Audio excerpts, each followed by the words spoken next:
aqui.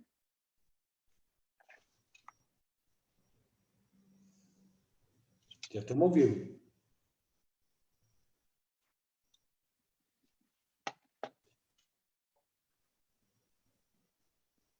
Já estamos ao vivo. Boa noite, senhores. Nós estamos ao vivo aqui para a minha rede, o pessoal do Facebook. Deve estar acompanhando também no Facebook do ex-presidente da OAB, Marcos da Costa, e possivelmente do Facebook do Dr. Paulo Saldiva. Como é fascinante essa coisa da tecnologia, né? Eu estou aqui nos Estados Unidos e meus dois companheiros de bancada, ex-bancada do Jornal da Cultura, os dois estão em São Paulo, né, em bairros distintos, diferentes. Estamos conectados aqui hoje e eu acho bem interessante e proposital esse nosso encontro para falar sobre dois temas que têm incomodado muito os brasileiros e que está no momento de debate, que é o coronavírus, né? A pandemia que nós estamos passando, todo mundo está passando, e também a queda do ministro, o ex-ministro, agora ex-ministro, Sérgio Moro, o que isso provoca no governo do presidente Jair Bolsonaro. Eu queria apresentar os meus convidados. Marcos da Costa, ex-presidente da OAB, advogado. Boa noite, Marcos, tudo bem? Boa noite, William. Alegria estar com você. Prazer é nosso, é claro. Relembrando os velhos tempos, né, Marcos? E também doutor Paulo Saldiva, cientista, pesquisador da USP, grande fera. Boa noite, doutor Paulo Saldiva. Boa noite, é um prazer estar com você, William, e também lembrando os tempos do Jornal da Cultura. Verdade. Exatamente. Olha, vamos fazer um debate aqui hoje, sabe aqueles debates que a gente sempre fez lá no Jornal da Cultura, sem paixões? Vamos falar papo reto, direto, sem amor a nenhum dos lados. Vamos analisar mesmo, profundamente, Marcos, essa questão de hoje. O ministro Sérgio Moro foi demitido, ele disse que foi porque não aceitou uma demissão do presidente Jair Bolsonaro, né, do diretor da Polícia Federal, e ele saiu atacando o presidente Jair Bolsonaro. Disse que ele estava querendo ter uma ingerência na Polícia Federal e isso ele não admitia. A minha primeira pergunta para você é o seguinte: Bolsonaro, ele cometeu algum crime de responsabilidade? Há mesmo uma lógica nisso tudo? Ou o ministro sai atirando num momento turbulento da política brasileira, mas também ele sai atirando. Ele não falou o que estava acontecendo quando ele estava no cargo, né? Como é que você avalia isso, Marcos? Bom, William, primeiro, o gesto do ministro em fazer o seu pedido de demissão ao vivo através de uma coletiva de imprensa. Isso é um ato político, não é uma simples questão pessoal. Foi um posicionamento político que ele adotou. Como magistrado, ele também adotou alguns posicionamentos políticos. Isso me parece fora de dúvida. Eu não lembro, não me recordo jamais ter visto o ministro do Estado requerer a sua demissão em uma coletiva de imprensa. Agora, em relação àquilo que ele disse, pode vir, evidentemente, independente da questão da apuração, o que ele coloca poderia, em tese, vir a caracterizar alguns crimes, especialmente o crime de prevaricação, onde, em tese, o presidente da República poderia pretender, primeiro, ter ingerência nas atividades da Polícia Federal. E, segundo, utilizar da Polícia Federal para, através da demissão, da exoneração do diretor-geral da Polícia Federal, ter mais ascendência para a Polícia Federal, claramente, para que ela fosse instrumentalizada a seu favor. Essa em dúvida, em princípio, em tese, o delito é o crime o primeiro crime que seria extraído da posição ou da explanação do ex-ministro Moro. O segundo crime, que esse me parece mais evidente, é a questão da falsidade ideológica. Porque diz ele, ministro, que aparece o nome dele no ato de exoneração do delegado-geral. E ele disse que ele não assinou esse ato. Portanto, não poderia aparecer o nome dele. E, de outra parte, diz o ministro que não há um ato, e aí só o próprio presidente pode demonstrar, e o diretor-geral da Polícia Federal, que não teria havido pedido de demissão por parte do delegado-geral. E, portanto, a demissão dele não poderia ser a pedido, que é o que constou do ato de exoneração. Esses dois delitos estariam, em tese, poderiam ser caracterizados. São crimes comuns que, portanto, seriam analisados do ponto de vista de uma eventual denúncia de processamento no Supremo Tribunal Federal. Não são crimes políticos que reclamaria o processo de impeachment. Tá, mas só entender só uma coisa aqui, Marcos. Como eu abri esse nosso encontro aqui dizendo que vamos analisar sem paixões. O ministro Sérgio Moro, aliás, o presidente da República, ele tem autonomia de demitir um diretor da Polícia Federal? Tem autonomia, é competência dele. Agora, quando ele faz isso, em tese, né, algum presidente da República nomeia ou exonera para ter ingerência no trabalho da Polícia Federal, isso caracteriza a prevaricação. Não é a mera demissão, não é a mera exoneração do cargo. Isso, evidentemente, é atribuição do presidente. A tentativa de, através da exoneração, passar a ter ascendência nos trabalhos da Polícia Federal, isso, em tese, caracterizaria crime. Que foi a discussão, num outro ponto, quando teve a nomeação do ex-presidente Lula como ministro pelo chefe da Casa Civil, pela ex-presidente Dilma. Houve a mesma discussão. Ela podia nomear? Podia, estava dentro da competência dela. Ela podia escolher um ex-presidente? Poderia, evidentemente. Agora, se ela tivesse feito isso, ou se ela fez isso, para tentar proteger o ex-presidente Lula de um processo, porque ele estaria, como ministro, abrangido pelo foro privilegiado, aí seria prevaricação. Mas você está falando aí que esse caso pode ir para o Supremo Tribunal Federal. No caso de indo para a Justiça, precisa ter provas contundentes sobre isso, né? Por exemplo, poderia ter uma gravação do ministro Sérgio Moro. O ministro Sérgio Moro pode ter gravado o presidente da República dizendo isso, porque tem que ter uma prova que realmente ele estava querendo ter o controle da Polícia Federal, é isso. Isso. Então, o que acontece? Imediatamente, aliás, com uma rapidez impressionante, chamou muita atenção com a rapidez com que foi feito, o Procurador-Geral da República, o ministro Aras, o Procurador-Geral Aras, já apresentou para o Supremo um pedido de investigação, que é a primeira etapa. Como se trata do presidente da República, quem tem que autorizar para investigar é o Supremo Tribunal Federal. Aí o que ele diz? Ele transcreve toda a fala do ex-ministro Moro e, ao final da transcrição, ele simplesmente diz o seguinte, que dos fatos narrados, em tese, se vislumbra a tipificação dos delitos de falsidade ideológica, que foi aquele que eu comentei, de ter um documento com o nome do ex-ministro Moro, e também mencionando que a exoneração se deu a pedido que não teria se dado. Aí vem advocacia administrativa, prevaricação, obstrução da justiça, isso, e corrupção passiva privilegiada. Isso tudo está dentro desse contexto em que, em tese, um presidente da República teria substituído, ou pretenderia substituir o delegado-geral para passar a ter ascendência para poder interferir nos trabalhos da Polícia Federal. Esse é o delito, ou os delitos que estariam abrangidos aí nessa atividade que está sendo atribuída ao presidente da República na fala, ainda que de forma indireta, porque ele não diz expressamente, ele está mandando embora para se beneficiar, mas ele deu, evidentemente, a entender que isso teria acontecido. Esses seriam os delitos cometidos por essa atividade. Agora, o Procurador-Geral da República faz mais. Ele, no mesmo ato, quando ele fala dos potenciais, em tese, de tipificação dos crimes por parte do presidente da República, ele segue. Ou mesmo denunciação caluniosa, além de crimes contra a honra, por parte de quem? Do ministro Moro.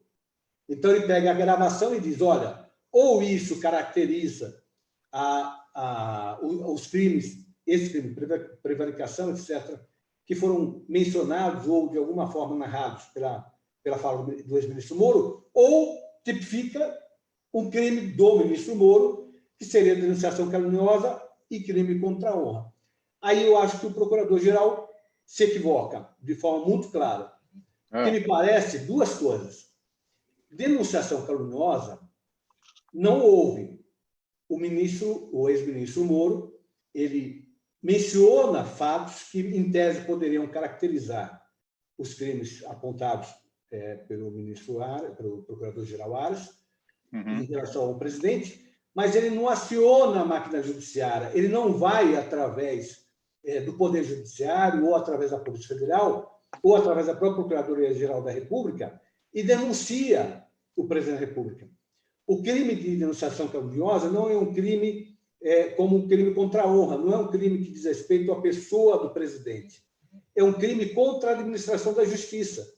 E, portanto, quando alguém aciona a máquina da justiça, ou diretamente no judiciário, ou através da polícia, ou mesmo através do Ministério Público, no caso do Ministério Público Federal, aí não, ele está acionando a máquina da justiça por uma denunciação que saberia ele ser caluniosa, acreditando no crime que ele saberia não ter ocorrido.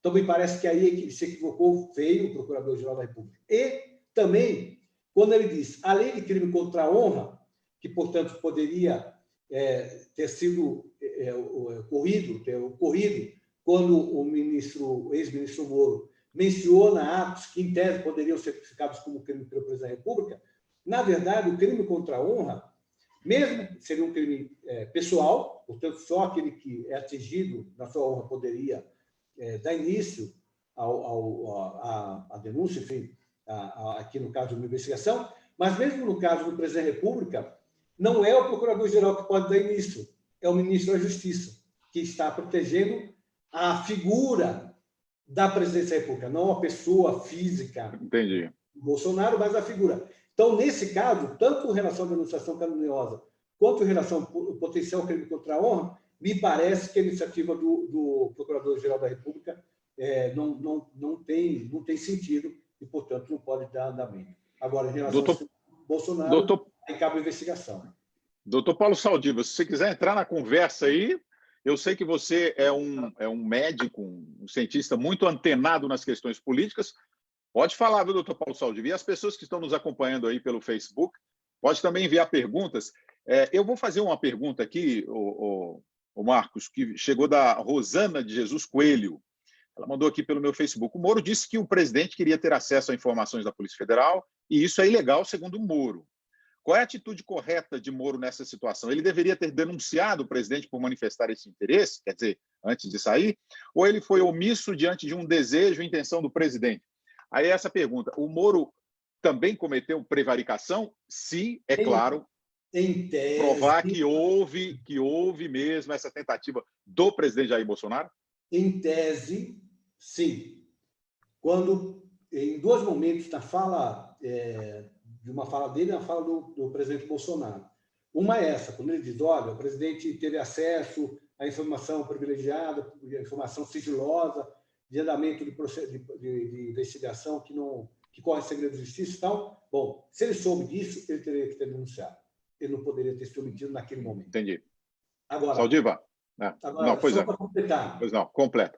Quando ele também, quando o presidente Bolsonaro disse que ele teria dito, olha, pode sim substituir o delegado-geral, desde que depois encaminhar meu nome para o Supremo e tal, também, em tese, ele teria agido para ter um favorecimento pessoal, sabendo que ele sustenta ou ele dá a entender que essa substituição seria feita para que o presidente da República pudesse ter ascendência nos trabalhos da Polícia Federal. Ora, se ele está sustentando isso agora, também essa visão teria que ter também antes. Quando o presidente da República diz, olha, ele me pediu para disse, tudo bem para me substituir, mas desde que meu nome já esteja indicado para o Supremo, significaria ele se omitir nessa substituição que ele diz ser de interesse pessoal do Bolsonaro, do presidente Bolsonaro, em troca do quê? Da segurança de que ele teria o nome indicado para o Supremo. Então, aí ele também teria prevaricado, segundo, evidentemente, aquilo que foi dito por ele e pelo presidente Bolsonaro. Só para complementar um segundinho, quando o Procurador-Geral da República apresenta esse pedido de investigação, ele diz, indica-se como diligência inicial a oitiva do Sérgio Fernando Moro, o ex-ministro Moro, a fim Ok. de que apresente manifestação detalhada sobre os termos do pronunciamento, com a exibição da documentação idônea que eventualmente possua acerca dos eventos em questão. Ou seja, ele pede investigação já adiantando. Eu vou, de início, ouvir o ex-ministro Moro para que ele explique com detalhes aquilo que ele deixou a entender na manifestação dele e para que ele traga provas, se essas provas existirem. Pois é, o Carlos Alberto Amaro está dizendo aqui, acho que o Moro tem provas guardadas, não faria as acusações sem isso. Ele é muito experiente e astuto. Doutor Paulo Saldiva, como é que você está vendo toda essa situação aí, Paulo Saldiva?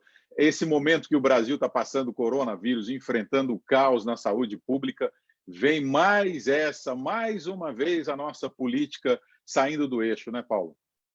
Pois é, eu primeiro queria dizer que eu devo ter sido um dos poucos brasileiros que só foi saber de detalhes do assunto agora. Porque eu estava desde da manhã no Hospital das Clínicas.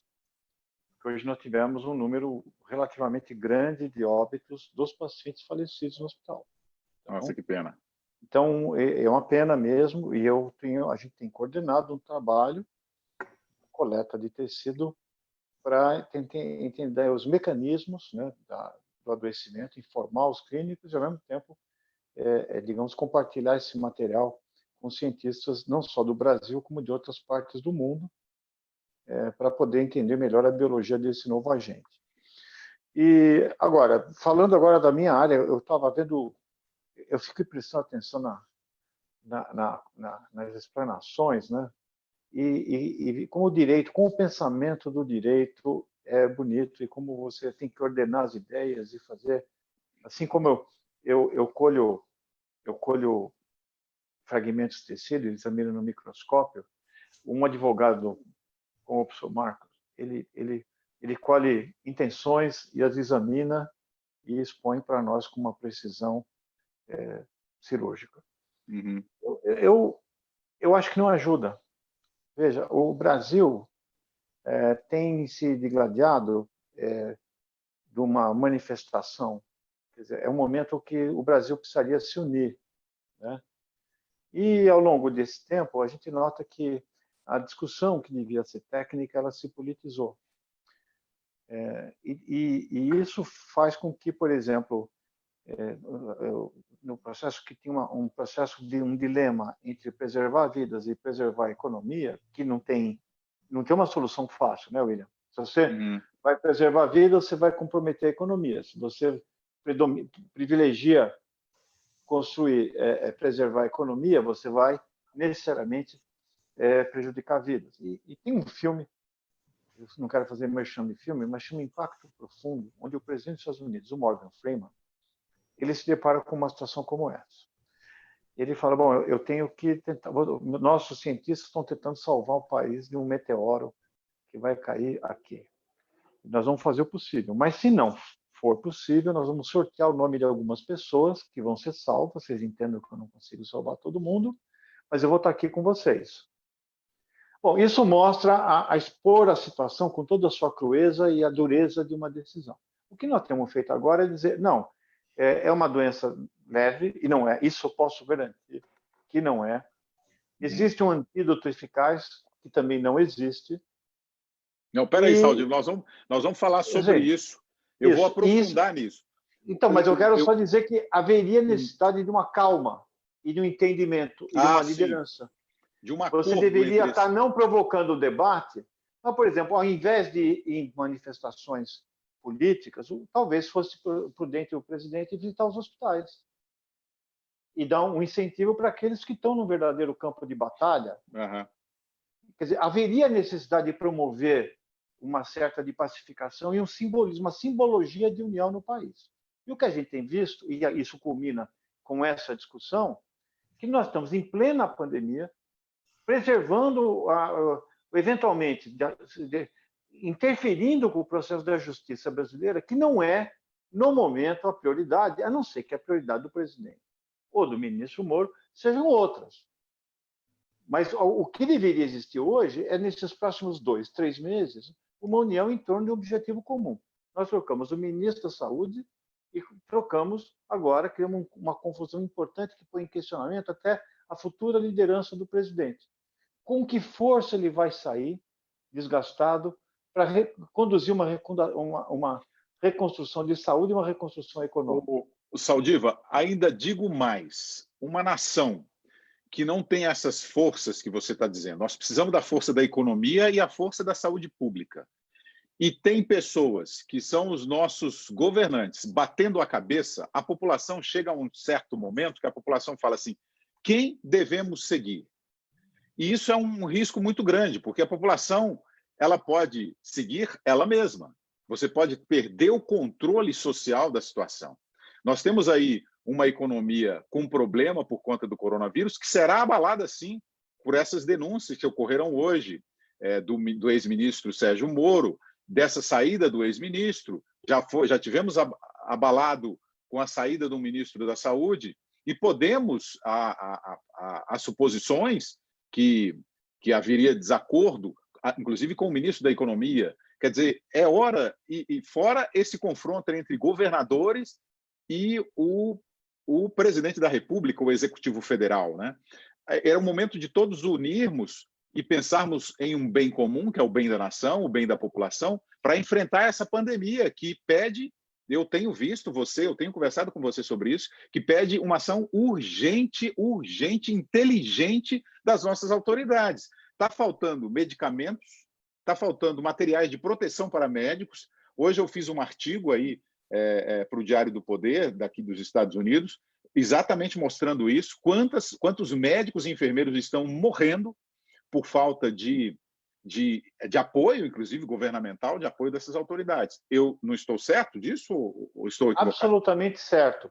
Então, se a gente precisa de investimentos e de recuperar a economia, se a gente precisa de parcerias internacionais para nos darem os equipamentos que a gente precisa no momento de solidariedade, se a gente precisa da união de todas as forças para empurrar o Brasil para fora de um buraco que foi criado, não pelo governo atual, mas por uma circunstância de uma pandemia, de um agente infeccioso, eu acho que a atitude do governo nosso, federal, ela é lastimável e não ajuda a resolver o problema. Então, eu vivo num mundo paralelo, sabe? Da ideia que separou o mundo num mundo etéreo, onde as preocupações são de natureza político-partidária, inclusive familiar, e o mundo real, onde as pessoas morrem, adoecem, as pessoas se arriscam, e você tem... É como se cada um seguisse um instinto pessoal. É como se o Titanic estivesse afundando e tem alguém que está querendo salvar a própria pele e outros, ao mesmo tempo, estão cedendo lugar no bote salva-vidas. Então, acho que isso fez aflorar diferenças muito importantes de comportamento das pessoas, só que falta um capitão. Marcos, a questão do navio. A autoridade não se faz só por força da norma, se faz pela representatividade, pela legitimidade. Né? Então, o sentimento que eu tenho, Saldiva, é o seguinte: eu estou no cinema no escuro, pegando fogo, aí eu corro por uma porta, uma saída, tem um lanterninha lá, diz assim, não é essa porta de saída, é na outra. Aí corre na outra, o sujeito fala assim, não é nessa, é na primeira. E aí a gente fica correndo de um lado do outro sem saber para onde ir, porque há esse conflito, e muito contaminado por as questões políticas, que acabam prejudicando isso que você falou, que é o foco principal do mundo. Aliás, hoje eu vi uma notícia que a OMS, o Brasil sempre esteve à frente de trabalhos internacionais de desenvolvimento de pesquisa para vacinas, e hoje o Brasil foi colocado de lado. O Brasil não vai participar do esforço mundial dentro do ambiente da OMS por conta dessas questões. É um absurdo perdermos. O mundo está perdendo a qualidade dos nossos cientistas por conta de brigas políticas internas. E o Brasil está ficando irrelevante. É isso. Esse é o problema. É considerado um parque temático onde acontecem coisas estranhas. Senhores, vou registrar aqui. Oi, Saulo, desculpa, Saulo. Deixa eu registrar. Já falei demais. Não falou nada demais. Você vai falar demais daqui a pouco, que eu quero saber o que tem de avanço aí em relação ao tratamento do Covid. Que eu ouvi uma matéria aqui dos Estados Unidos sobre um avanço aí de uma pesquisa científica aí dentro da USP, onde você está. Deixa eu registrar aqui a participação das pessoas, aqui muita gente participando e mandando mensagens. a Gracinha Nicolato aqui. Os dois foram inconsequentes, cada um tem a sua parcela de culpa, os dois criaram mais uma crise.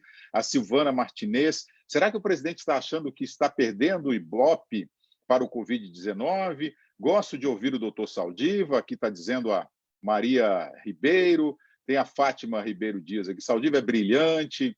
Cláudia Gomes, adoro você. William, que saudade, obrigado. Pessoal, relembrando muito aqui do momento do Jornal da Cultura. Marcos da Costa, vamos lá. E agora, Marcos da Costa, você acha que vem uma crise aí política? Eu pergunto isso por quê? Porque o nosso Congresso Nacional está sem credibilidade junto à população. E já não é de hoje, já é de tempos, né? A população vê também uma falta de alinhamento do Supremo Tribunal Federal de decisões equivocadas tomadas pelos ministros do Supremo Tribunal Federal. E a população que elegeu Jair Bolsonaro acreditava numa caça aos ladrões do país, que nosso país vem sendo roubado desde 1500, lá quando ele foi descoberto. E aí, qual que é o momento, o que você acha que vem por aí? Um distanciamento ainda maior da população do seu presidente ou uma aproximação maior ainda, convencidos de que o juiz Sérgio Moro e ex-ministro Sérgio Moro está querendo fazer a campanha política ou queria fazer campanha política no cargo como ministro? Eu acho que vai ter uma guerra de narrativas. Eu acho que a conclusão disso tudo vai ser exatamente o distanciamento da população, da classe política como um todo, dos poderes, envolvendo, inclusive, o Supremo Tribunal Federal, já mencionado. Acho que não haverá clima para um processo de impeachment, não vejo clima para isso, porque o Congresso Nacional deve aproveitar esse momento para negociar espaços políticos que ele perdeu com o presidente Bolsonaro, e acho que a imagem de todo mundo vai sair ainda mais prejudicada. A imagem do ministro Moro, que durante seu ano e meio não teve força para impor uma pauta. Ele tentou impor o projeto anticrime no Congresso Nacional, e o Congresso Nacional alterou o projeto de tal ordem que ele, Moro, não se vê mais como autor do projeto, perdeu, portanto, a bandeira. Não teve um outro fato político que ele tivesse produzido de forma positiva para ele. Ele produz, então, um fato político que me parece negativo para a imagem dele, porque o questionamento é claríssimo. Não era o momento para isso, porque não fez antes, e porque fez através de uma coletiva de imprensa, para colocar mais fogo no país. É um questionamento natural e me parece bastante adequado. O presidente Bolsonaro, que perdeu um dos seus pilares principais de credibilidade. Ele tinha dois grandes nomes de credibilidade. Um era, indiscutivelmente, o ex-ministro Moro. O outro, o Paulo Guedes. Paulo Guedes se afasta também nesses últimos dias, especula-se também na possibilidade de sua saída. Hoje, inclusive, era curioso, porque ele, naquela cena em que o presidente se colocava à frente dos ministros, o ministro Paulo Guedes estava sem sapato, estava bem à vontade lá, e passando uma imagem. Quero entender um pouco depois o que estava daquela forma, né? Passando uma impressão de que, de pouco caso, talvez, e que ele não estivesse lá com muito interesse no que estava acontecendo naquele momento. É uma dúvida. E, portanto, isso tudo prejudicando a imagem do presidente e a força política perante a sociedade que ele tinha, que esses dois esteve. Acresce ainda a saída do ministro da Saúde, que conquistou a simpatia de parte da população, não porque tenha feito um plano sensacional de combate ao coronavírus, mas simplesmente porque ele se colocou ao lado do discurso da maioria dos cientistas e dos governadores no sentido da necessidade de isolamento social. Então, ele perdeu também esse ministro que tinha aí a simpatia da população e está ficando cada vez mais isolado. Ele que já tinha cercado de ministros no palácio só de ministros militares. Vamos ver quais são os próximos passos do presidente Bolsonaro. Muito bem, vamos lá, doutor Saldiva, vamos entrar no assunto coronavírus aqui. Primeiro vamos falar, Saldiva, sobre a agressividade do vírus, e depois nós falaremos sobre o tratamento promissor aí que está ocorrendo na USP, onde você é cientista e professor. Eu conversei com você há pouco tempo, você tem feito vídeos aqui para mim, a gente tem conversado muito em relação a isso, porque, para as pessoas que estão nos acompanhando saber, toda vez que eu vejo uma notícia falando que alguém descobriu a cura do tratamento do coronavírus, eu remeto para o Dr. Paulo Saldiva, ele até fica, às vezes ele está tão ocupado lá, ele fica louco comigo, e me manda uma documentação para eu ler, como hoje. E aí eu falo, Saldiva, desculpa, mas eu tenho que recorrer aos cientistas para ver se realmente o que é fake news. E eu, como jornalista, eu tenho que passar para as pessoas a verdade mais próxima de tudo que está sendo tratado hoje em relação ao coronavírus. Saldiva, o vírus, você é o patologista e está avaliando, analisando os cadáveres das pessoas que faleceram, infelizmente, vítimas do coronavírus. Ele é muito agressivo? É um coronavírus diferente? É difícil combater? Não, ele é a primeira vez que a gente tem um surto importante de coronavírus que eu tenho a chance de examinar diretamente o material. Ele tem uma agressividade menor do que a variante que circulou em 2012 no Oriente Médio, o MERS. A letalidade dele é menor. Mas a gente teve a chance de acompanhar duas pandemias de vírus de transmissão interpessoal. O H1N1, que é uma variante da influenza, do vírus da gripe, e agora o coronavírus. Comparando os dois, o corona é muito mais agressivo. Ele tem uma eficiência de destruir as células que revestem o pulmão muito maior. Ele também promove acometimento da pequena circulação pulmonar, provocando oclusão de pequenos ramos, uma grande frequência de vezes, formando trombos. Então, além de você ter a face que entra o ar, que a gente inspira, comprometida, a face do pulmão, onde passa o sangue para fazer a troca gasosa, também fica comprometida focalmente. Ele vai para todo lugar. Cérebro, a gente já detectou o vírus no cérebro, no fígado, no baço, no rins, gônadas, glândula salivar, né? E a gente está estudando os reservatórios. E gordura. Gordura tem muita expressão de um receptor que ele tem, que é o ACE2, que ele usa para... Porque o vírus ele precisa de uma fechadura para entrar na célula. Tem uma proteína chamada spike, que reconhece esse receptor da ACE2, que é expresso por vários órgãos. E a gordura é um dos lugares que tem mais desse ACE2 e se suspeita que ela funcione como um esconderijo do vírus, provocando novos vírus, oferecendo novos vírus para a reinfecção do próprio paciente. É isso que a gente está investigando. E esse vírus, ele então, numa fração de casos, ele progride rapidamente para destruição, ou pelo menos uma alteração muito importante da estrutura pulmonar, fazendo com que o pulmão seja praticamente inviabilize a sobrevivência da pessoa por falta de pulmão, né? Ele promove uma fibrose, uma cicatrização do pulmão reparativa, que é importante, e a última característica dele é que ele é muito hábil em inibir a nossa resposta imune. Então, nós deveríamos estar montando uma resposta para produzir anticorpos, tanto e também estimular células de imunidade celular para combate direto no corpo a corpo, e o vírus deixa mais ou menos o pulmão largado à própria sorte. Ele é abandonado pelas suas células de defesa, porque ele deve acontecer alguma coisa que está procurando o que exatamente o mecanismo pelo qual o sistema imune perde a capacidade de reagir contra esse vírus específico. Saldiva, não há, então vamos lá. Então, o vírus não é só no pulmão, né? Antes pensava que era só no pulmão, mas ele agride todo o organismo da pessoa. E aí há um estudo aí de uma colega sua aí da USP, que ela está usando um tratamento, porque o grande problema do coronavírus, se não me engano, é que ele ataca o pulmão e causa trombose no pulmão, não é isso? E ela está tratando exatamente essa trombose e tendo resultados satisfatórios em determinados pacientes. Me conta um pouco essa história. Isso, não, veja, sempre aparece um remédio que vai curar. Milagroso, né? Por esperança, né? Mas o que essa moça fez, a professora Leonara, que é uma excelente médica, ela observou, ela é uma médica de terapia intensiva, que o indivíduo ia para a intubação, para ventilar o pulmão, mas com o pulmão mole, não era aquele pulmão duro, inflamado, né?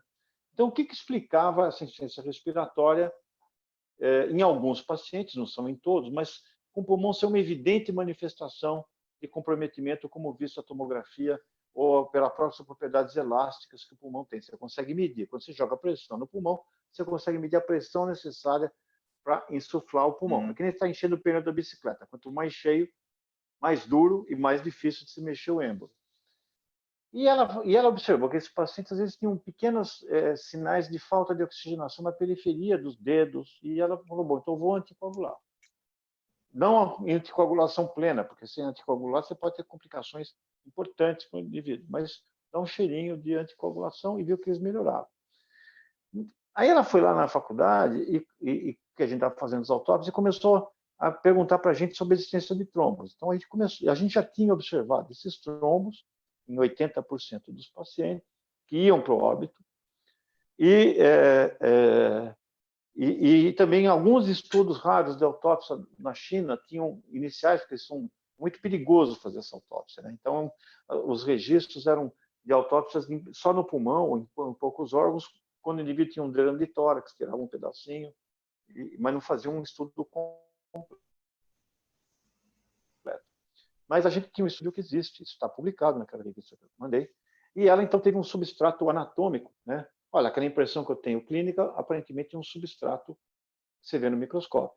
Então, em alguns pacientes com características muito específicas, aparentemente essa anticoagulação ajuda. Mas daí para dizer que isso é um remédio, que é a única causa, a doença do coronavírus não é vascular predominantemente, ela é do epitélio de revestimento das vias aéreas.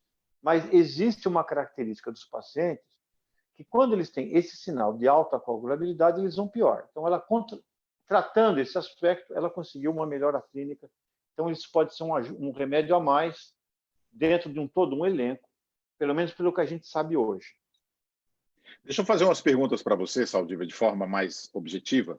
E aí, se você puder também responder de forma objetiva, porque há muitas dúvidas em relação às pessoas que nos acompanham. Aqui eu estou vendo vários registros aqui, tem inclusive a Vera Dantas aqui, está perguntando, doutor Saldiva, é bom tomar a vacina para a pneumonia como prevenção do Covid? Então, eu vou fazer várias perguntas para você em relação a isso. Em primeiro lugar, usar máscara, lavar bem as mãos, essa é a prevenção normal, né? Isso, usar máscara funciona, né? Isso, você tem que sair com máscara. Se você tiver, quanto melhor a máscara, melhor. Mas mesmo a máscara de pano improvisado é melhor do que não usar máscara.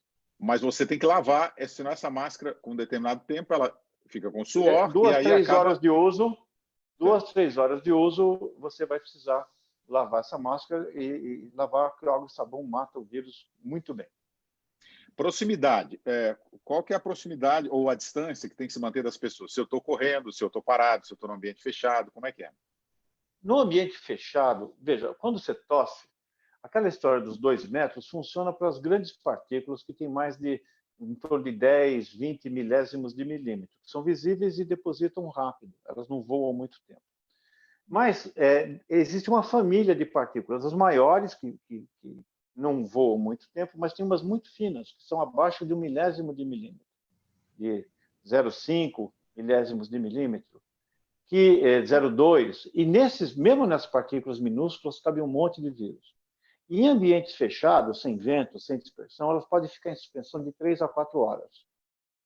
Você isola essas partículas e vê o vírus ali dentro. Então, em ambientes fechados, você é capaz de encontrar com vírus de uma pessoa que tossiu ou espirrou antes, que ela não está lá há algum tempo. Nossa, ele fica 3 horas ali no ambiente? Voando, exatamente. Isso foi a razão pelo qual, no início, a contagiosidade das equipes de UTI era muito grande, porque os filtros para as partículas são muito baixos. Por isso que é importante o cuidado tem que ser redobrado em ambientes fechados, porque pode haver, digamos, uma infectividade da atmosfera maior do que aquela que você tem, por exemplo, em ambientes abertos. O elevador? Elevador, ambientes fechados, né? Mesmo, e por isso que se recomenda abrir as janelas do carro para fazer uma ventilação, para ter uma dispersão dessas partículas. Então, a máscara, sim, é importantíssima, principalmente se o indivíduo estiver tendo que fazer compras ou pegar um transporte coletivo. O Porque vírus, para te infectar, precisa ser uma quantidade muito grande ou uma gotícula depende do só? indivíduo. É um diálogo entre o vírus e a vulnerabilidade da pessoa. É óbvio, quando você vê o mapa hoje, William, do risco da taxa ajustada de mortalidade, quantas pessoas morrem por Covid-19 em São Paulo, que já tem um número razoável, você vai ver que existe uma heterogeneidade muito grande. Você tem o risco de morrer varia com 4 vezes ao longo do território e sempre com uma predileção para os lugares mais pobres, porque são as pessoas que mais ficam em transporte coletivo, as que menos podem ficar em casa em quarentena, porque elas têm que ganhar o salário em bases quase que diárias, né? Se elas pararem de trabalhar, elas param de ganhar dinheiro e não tem reserva nenhuma. E às vezes as casas têm 2, 3 famílias na mesma casa. Então, mesmo que as pessoas mais idosas ou mais doentes fiquem retidas em casa, alguém saiu da família para ganhar o dinheiro. Então, vai além da biologia do vírus ou da carga, vai também da capacidade que a pessoa tem de se proteger. O Marcos da Costa tem um projeto interessante aí. Marcos, vamos falar sobre esse projeto rapidamente aqui. Uma é proteger os profissionais de saúde do estado de São Paulo e do município, né? Isso que é uma ideia sua que acabou virando um projeto de lei do PTB, se eu não me engano, né? E uma outra é que você quer ampliar, obrigar o uso de máscaras. Como é que é, Marcos? Fala rapidamente sobre isso. O primeiro projeto já é um projeto que está tramitando na Assembleia Legislativa, foi apresentado pelo deputado estadual Campos Machado. Ele diz respeito à proteção dos profissionais de saúde. Então, os profissionais que atuam como funcionários do Estado, né, dos hospitais estaduais. A proposta é de que haja uma indenização para esses profissionais assegurada no caso de contaminação que leve ou a invalidez permanente, total ou parcial, ou mesmo a morte, para fazer com que esses profissionais tenham segurança de que, ao atuarem no tratamento de pessoas contaminadas, eles saibam que, pelo menos em parte, parcialmente eles e especialmente suas famílias, terão um mínimo de tranquilidade financeira caso sofram contaminação no exercício da sua atividade. Isso é fundamental. É como os heróis, como soldados indo para a guerra. Os soldados que vão para a guerra sabem que se tiver ali o falecimento no momento do embate, que as famílias receberão uma indenização por sua morte. Essa é a proposta. Foi campada na Assembleia pelo deputado Campos Machado e apresentada. E um vereador aqui em São Paulo, sabendo a proposta, ele copiou a proposta com mérito, ele copia a proposta, só que no âmbito do município. Então, para os profissionais de saúde, quando eu digo profissional de saúde, não são só os médicos, são os médicos, enfermeiros, todos aqueles que estão na linha de frente do atendimento, no hospital municipal, que eles também tenham essa mesma tranquilidade. A ideia é essa, é uma solidariedade social, a sociedade, através do erário público, dando amparo para esses profissionais que estão na linha de frente do nosso trabalho. A outra ideia que está sendo desenvolvida é o seguinte, é o problema do ambiente que me parece, aí confirmando com o Saldiva, é o ambiente que traz mais aflição à contaminação, que é o transporte público. Então, você chega no metrô com milhões de pessoas circulando diariamente no metrô. Então, a ideia é obrigar o uso da máscara, mas que o transporte público forneça máscara para aqueles que não tenham. Então, uma máscara de pano, o custo é ínfimo. O metrô poderia obrigar que só entrasse nos seus trens, nos seus vagões, aqueles que estão de máscara, e, eventualmente, aquele que não porte uma máscara, ele podia fornecer essa máscara. Me parece que assim nós teríamos combateríamos a possibilidade de contaminação no ambiente mais propício a essa, que são os transportes públicos. Não é, Saldiva? Sim, não há dúvida. Eu acho que tem que o uso... É engraçado como mudou, né, Marcos? Porque quando, por exemplo, a minha esposa, né, quando eu vi o tamanho da encrenca, ela usava transporte coletivo, parou de usar, mas ela tinha que ir no supermercado. A primeira vez que ela entrou no supermercado de máscara, ela foi chamada de louca. Né, porque, imagina, está causando pânico e tal, né? E a minha secretária do lar, que eu dispensei, né, mas quando ela começou a vir, eu também dei uma máscara para ela, ela teve que tirar no metrô, porque o pessoal achava que ela estava doente. Ela, né, enfim, era visto com hostilidade. Agora não, agora foi lentamente mudando, e esse projeto agora seria muito bem-vindo mesmo. Olha aqui, Saldiva, a Carolina Jolie, ela falando aqui, quase foi agredida no supermercado do interior de Minas Gerais porque percebi que um casal sem máscara chegando, ela percebeu o cara chegando, apertando o casal, né, apertando no caixa, e aí eu pedi para não se aproximar. Eu estava com máscara e boné. O senhor só não me agrediu porque percebeu tardiamente que eu sou mulher. Doutor Saldiva, uma pergunta aqui. Ó. Uma pessoa, o Eli Claudino, uma pessoa que contraiu Covid-19, curando-se, quantos dias levará para não transmitir a Covid? Essa é uma pergunta boa. Na maior parte das pessoas, depois de 14, 15 dias, você está com anticorpo e está zero bala. Mas a gente tem, nas pessoas que são as que pior lidam com isso, já tem 2, 3 semanas de infecção, né, pelo menos de internação, de ventilação, até mais o tempo de evolução total da doença, elas têm o vírus ativo no corpo. Isso acontece muito com o sarampo, por exemplo. O sarampo, quando você tinha sarampo, né, você tinha, quando aparecia aquelas bolinhas na pele, 2 dias depois você não contaminava mais. Mas na África, por exemplo, com desnutridos, uma criança podia ter sarampo e ficar eliminando o vírus do sarampo na secreção orotraqueal por até 6 meses. Então, algumas pessoas, para a maior parte das pessoas, você fica imune, protegido, quando você baixou a febre e melhorou clinicamente. O problema desse coronavírus é que você não sabe quanto tempo essa imunidade persiste. Para os outros coronas, o SARS e o MERS, essa imunidade não tinha uma memória longa. Aliás, isso não é incomum em vírus. Para você dar uma imunidade para alguns vírus que seja permanente, ou pelo menos de longa duração, você tem que dar uma turbinada na vacina para que estimule mais ainda o sistema imune. É possível você melhorar essa eficiência. Mas, em geral, nos outros coronas, essa imunidade ela persiste durante... ao redor de um ano já começa a cair significativamente. Ou seja, nós vamos precisar de vacina num curto espaço de tempo, senão esse vírus vai ainda circular muito no mundo.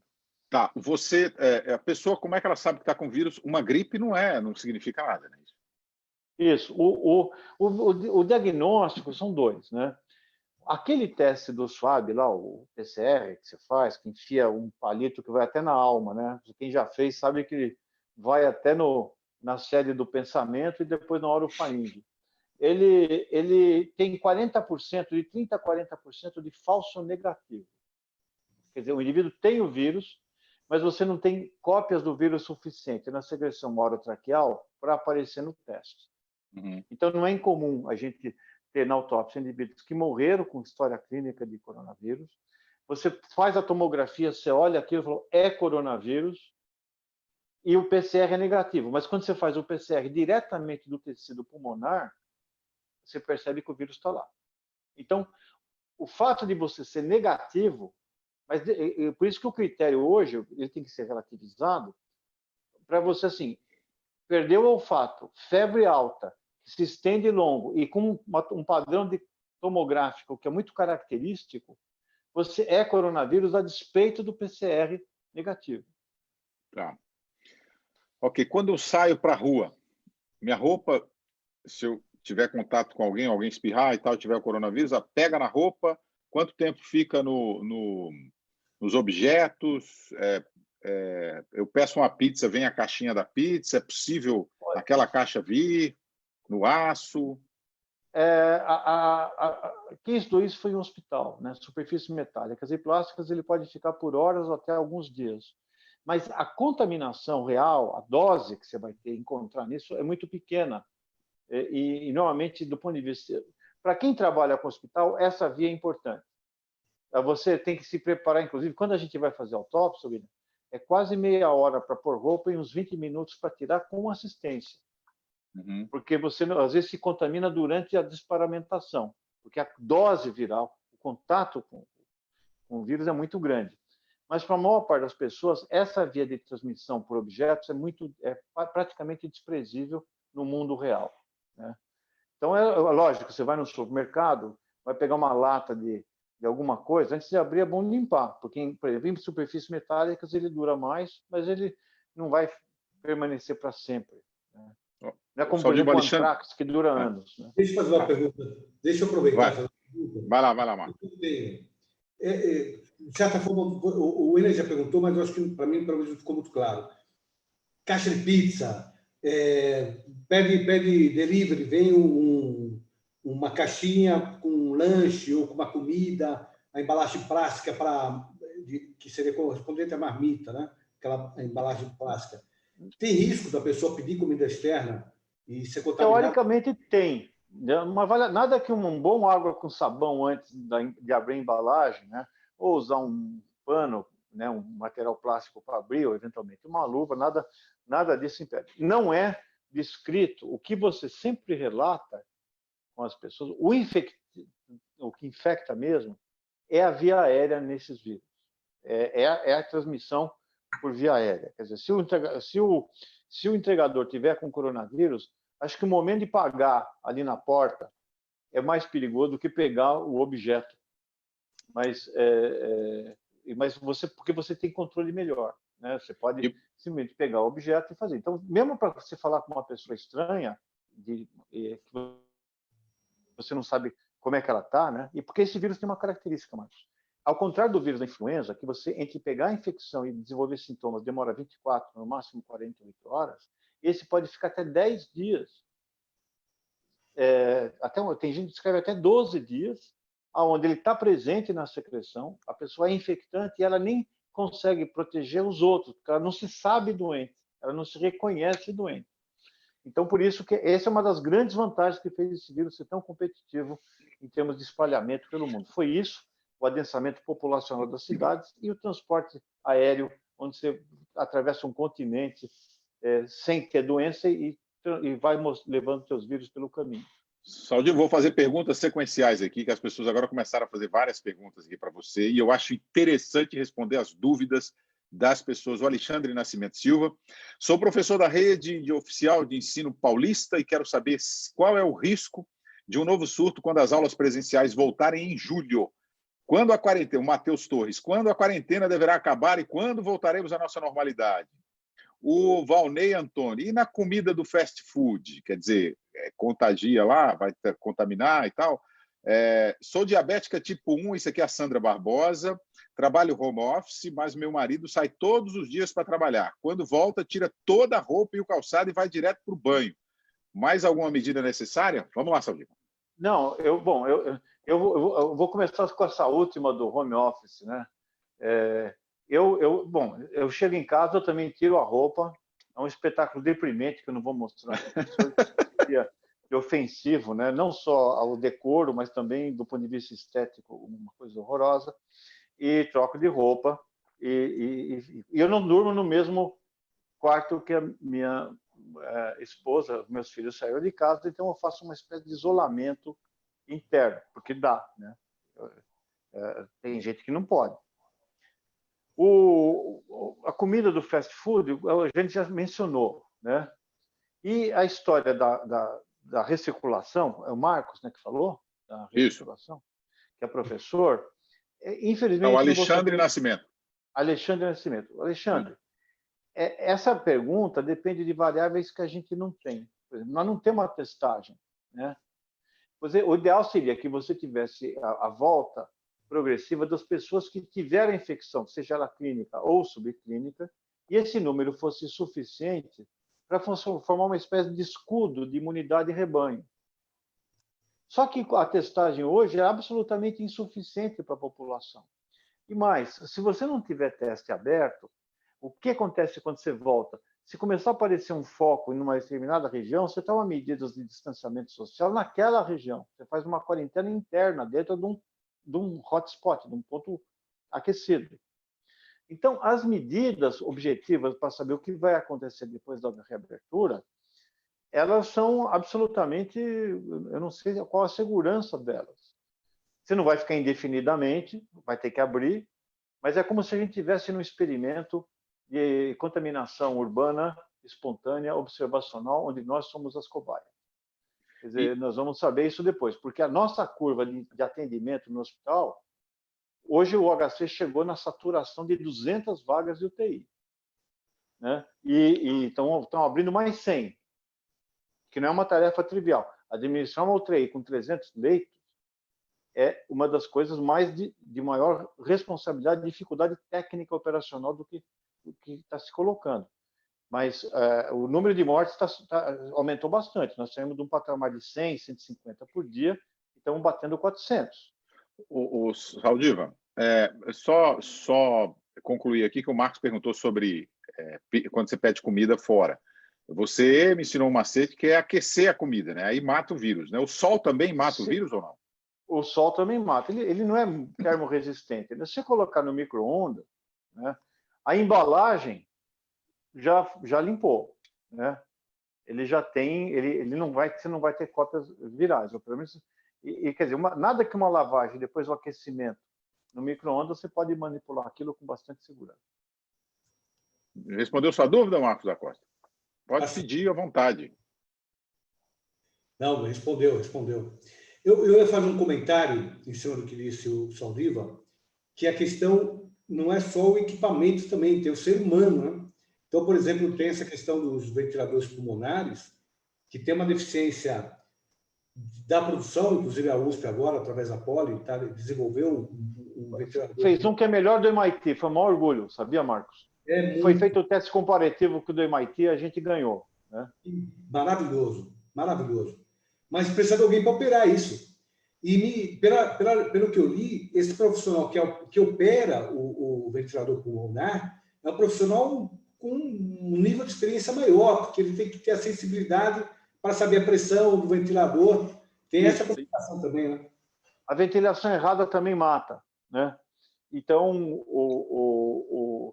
não é só o médico da UTI ou o fisioterapeuta, tem que ter uma enfermagem especializada, treinada para não se contaminar, tem que ter uma estrutura de lavanderia, porque a troca de roupa e toda a parte de esterilização é grande. Você tem que contar também que as pessoas adoecem.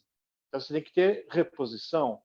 Nós tivemos, por exemplo, no início do surto, vários residentes que ficaram doentes, né? A média de 5, 6 por dia, que estavam na frente. Como eles são jovens, eles superam, depois voltam depois de 2 semanas já protegidos. Mas existe um afastamento importante das equipes de saúde porque adoecem. Né? É isso que eu quero dizer, Marcos, que às vezes a gente vê nessas manifestações que nós temos que combater o vírus com coragem, ficar de pé. Eu posso garantir que não vai ser um combate de pé.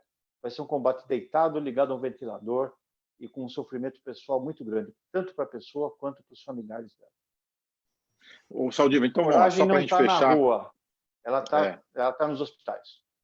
Vamos fechar aqui, que nossa live está chegando a 1 hora, acho que já é suficiente. Aí depois a gente volta um outro dia aqui para falar mais sobre outros assuntos, viu, Marcos da Costa e Saldiva? Só para fechar, Saldiva, porque muita gente tem perguntado aí, as pessoas estão muito na expectativa, ansiosas dentro de casa, né, Saldiva? Esperando esse fim da quarentena, preocupados com a economia, preocupados com os seus empregos, né? Volta, não volta, o desemprego, a falta de dinheiro, a falta de produtos, o desabastecimento preocupa até do mesmo nível, até mais do que a própria infecção do coronavírus. Né? Mas aqui, existe medicamento, Saldiva, em resumo, existe medicamento? Quanto tempo a vacina, você acha que nós teremos vacina? Qual o período para uma volta à normalidade do mundo? Eu sei que você não tem uma bola de cristal aí, mas vamos lá, pela sua ciência, pela sua avaliação. Eu vou dizer agora uma opinião que mistura o que eu sei de pesquisa e minha opinião pessoal. De fato, todos os períodos de pandemias provocaram enorme desestruturação da estrutura social, desde a peste negra, na Antiguidade, Idade Média, passando até a gripe espanhola recente que teve aqui, acabou com a estrutura social do Estado e a economia do Estado. E morreu muita gente porque não tinha ventilador nem antibiótico. O que eu acho é que a ansiedade das pessoas é como se a gente tivesse sido sequestrado os nossos afetos, o nosso futuro, a nossa renda. Os dias da semana perderam sentido, você só tem 3 dias, hoje, ontem e amanhã, que é o que você consegue programar, porque você não tem mais feriado, não tem mais domingo, não tem mais encontro, não tem mais procura, não tem mais perspectiva de futuro.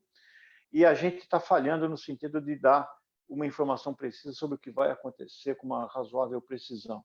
Quando vai ser o pico? Já era para ter ocorrido, mas ele está ocorrendo mais tarde, né, em São Paulo. Onde vai parar essa ascensão da mortalidade? A gente não sabe ainda em que parte da curva nós estamos. Nós não temos testagem suficiente para saber o número de infectados no Brasil. Quando você vê o mapa do coronavírus no Brasil, você vai ver que os pontos de maior concentração são São Paulo, Rio de Janeiro, Recife, Ceará, Pernambuco, Ceará e Amazonas. E os outros estados? É zero? Aonde é que estão esses casos? Eles estão... O vírus pulou, ele passou alguns estados, ou então nós estamos tendo uma subnotificação? Pode até ser que seja verdade, mas você não tem certeza absoluta e transparência nessas informações por uma absoluta, e não estou culpando o Estado. É que aconteceu com uma velocidade tão grande e num país tão desigual que você tem lugares que podem produzir esse dado e outros que não podem. Os estados estão quebrados, as estruturas de pesquisa estão sucateadas. Então, eu não consigo dar uma imagem de futuro. Eu diria que nós vamos ficar nisso pelo menos uns 2 meses, com incertezas. Nós vamos voltar à economia antes de acabar esses 2 meses. E eu torço para que a gente já tenha imunidade em rebanho suficiente para não provocar uma escalada de mortes que eu tenho, digamos, porque é uma doença muito dolorosa e muito agressiva para quem pega. Muito bem, senhores. Deixa eu registrar aqui a presença das pessoas. Muita gente elogiando vocês dois aqui, elogiando a live. Ivanete Félix, Roseli Freitas, Júlie Koshiba, desculpa aí se eu pronunciei errado, Ana Amélia, Emília, Vânia Sanches, Valnei Antônio, Alexandre Nascimento, Denise Trevini, Matheus Torres, Fátima Ribeiro Dias, Rosana de Jesus, Alex Billy, Roseli Freitas, Gracinha Nicolato, muita gente que nos acompanhava lá no Jornal da Cultura, relembrando os velhos tempos, e eu quero agradecer os dois, doutor Paulo Saldiva e Marcos da Costa. Eu sou fã de vocês dois, porque vocês fazem uma avaliação, vocês se distanciam das paixões e fazem uma avaliação mais objetiva. E hoje, o Brasil, o mundo todo, está muito nessa questão assim de cada um defendendo o seu, sem pensar na sociedade como um todo, né? E a gente precisa de pessoas como vocês dois, que pensam no coletivo. Então, por que eu resolvi fazer essa live e quero fazer outras com vocês aí de assuntos que vão no cotidiano, Saldir, principalmente sobre o coronavírus, que vão surgindo para a gente dar uma notícia um pouco mais verdadeira, mais precisa para as pessoas que estão. Por que eu quero fazer essas lives? Exatamente para destruir essas fake news, para trazer um certo conforto para as pessoas, uma certa razão ou uma certa avaliação, uma avaliação um pouco mais precisa para todas essas pessoas que estão aí nesse mundo perdido, né? O Brasil, hoje, está num clima turbulento político, causado aí por um desacordo entre governos. É isso aí, nós estamos falando da presidência da República, no governo do Executivo, mas também nós estamos em desacordo entre os governos, né? E precisaríamos ter aí alguém para fazer essa conexão, essa sintonia, para a população não ficar desassistida. Então, eu acho que nós, eu como jornalista e vocês como especialistas nas áreas distintas, nós temos a função e temos que sempre trazer debates importantes para alertar a população e trazer a nossa contribuição para um avanço da nossa sociedade, uma melhoria gradativa na nossa sociedade. Nós estamos com pandemia e uma crise política. Ninguém merece isso, ficar preso dentro de casa e sem dinheiro no bolso e sem perspectiva de uma melhora. Então, por isso que é importante sempre trazer pessoas como vocês. Muito obrigado mesmo por essa participação e obrigado também por você que nos acompanhou.